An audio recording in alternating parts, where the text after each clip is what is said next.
I'm putting this clip first. I'm done. Want to show you guys the easy way to do this.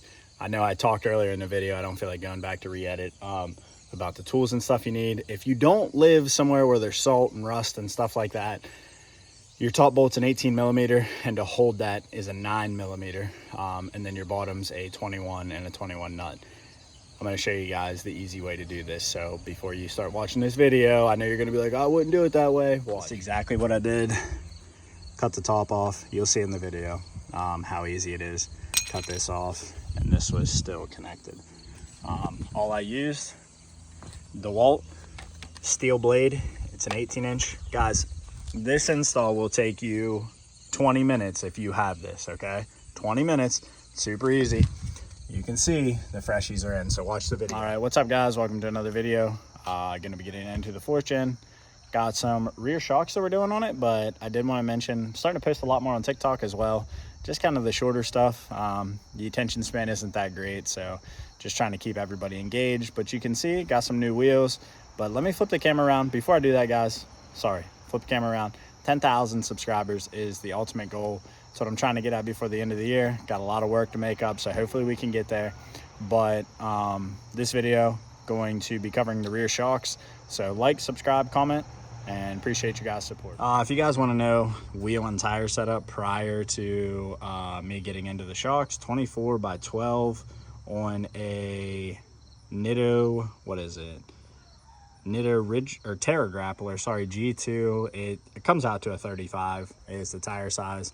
Another video you guys saw, guys, throwing stuff is just top tier. It really is, so check that out. But anyway, you guys can see I got shocks that are pretty sure they're factory. Not gonna lie to you, 90% sure they're factory.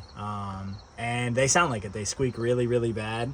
So it's been time to get them. I have the bilstiens on the front, which you guys will see. Have them on the front. I've had them on there for quite some time and really like them. I know that some people, you know, want the resis and all that fun stuff, but for my budget and what I use the truck for, these are gonna work just fine. All right guys, so to get to this point, I'm not thinking I'm gonna have to take this off. I hope not. That's gonna be my goal. Got a bunch of 8 millimeters. Put yourself a little, that's my little setup right there. Oh, let me zoom in. Little 8 millimeter on that. I'm telling you, that thing is a lifesaver. Anyway, you got a bolt and a nut up here, which I'm not sure of the size. I'm going to get that for you here in just a second. And then at the bottom, that's been off a bunch to do the suspension. I'm pretty sure it's a 19. I'm like 90% sure the bottom's a 19. As far as the top, that's what I'm not sure.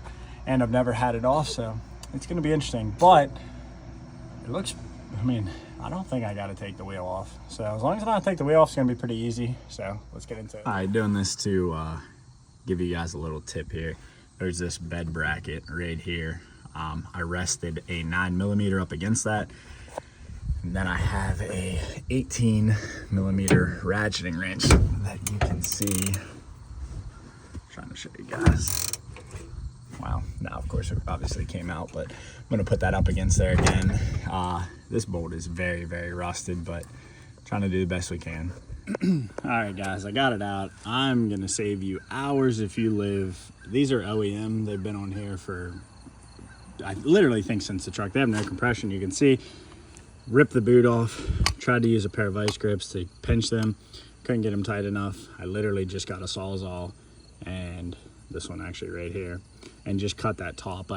There's a bushing that goes right underneath this, and I'm gonna do the same exact thing to the other side because of how rusted that top bolt was and how much of a headache it was. It's just not worth it. The bottom bolt is a 21 and the nut as well. So all right, time to go put the bilstien back in, and I'll show you how that looks. This one's gonna be much easier because it has an Allen key. Guys, I need to reiterate how fast you can make this process go if you just use a circular saw. I know it's not the right way. I'm not touching that because they're scalding hot.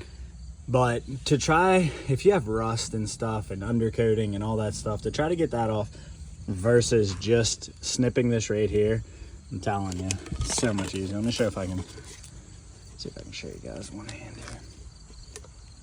So, obviously, it's one hand pressing down, and tell, using a little bit of force, but not the most. But anyway, so this one wasn't, surprisingly, the looks of it wasn't that bad. The other side was causing a bunch of noises, and that was like mainly why I replaced that. But this actually still has a rebound to it on this side. I'm surprised. It looks horrible. Before you guys close out of the video, let me show you how the bushing orientation goes for the bilsteins, because I didn't show that. I'm gonna bring it out, I'm gonna put it side by side, show you. All right guys, so shock, obviously. This is how it looks. This is your hardware pack, okay? So put, these both say upper, by the way, both of these, so don't use these for guides. So slide this on, and you can kind of tell it kind of matches your factory one. This one does say lower, if you can see that.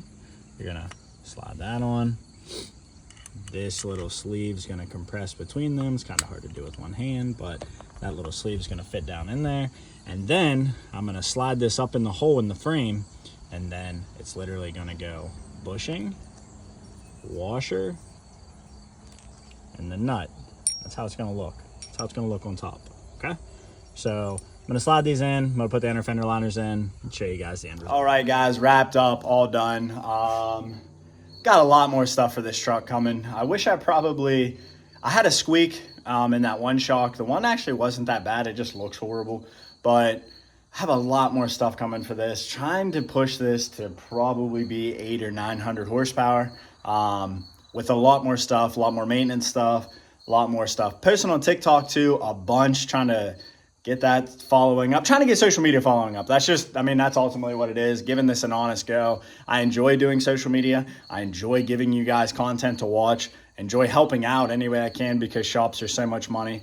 So with that being said, if this video helped you out at all, guys, I'm gonna look back at these videos one day when we're like 50, 60,000. I keep asking, hey, let's get to 10,000. I'm at like 5,300 right now. So we're doing pretty good, but obviously helped you out in any way. Subscribe, like all the socials, TikTok, Facebook, Instagram, you name it. Guys, support those who support you. If you have any questions about this install, comment below.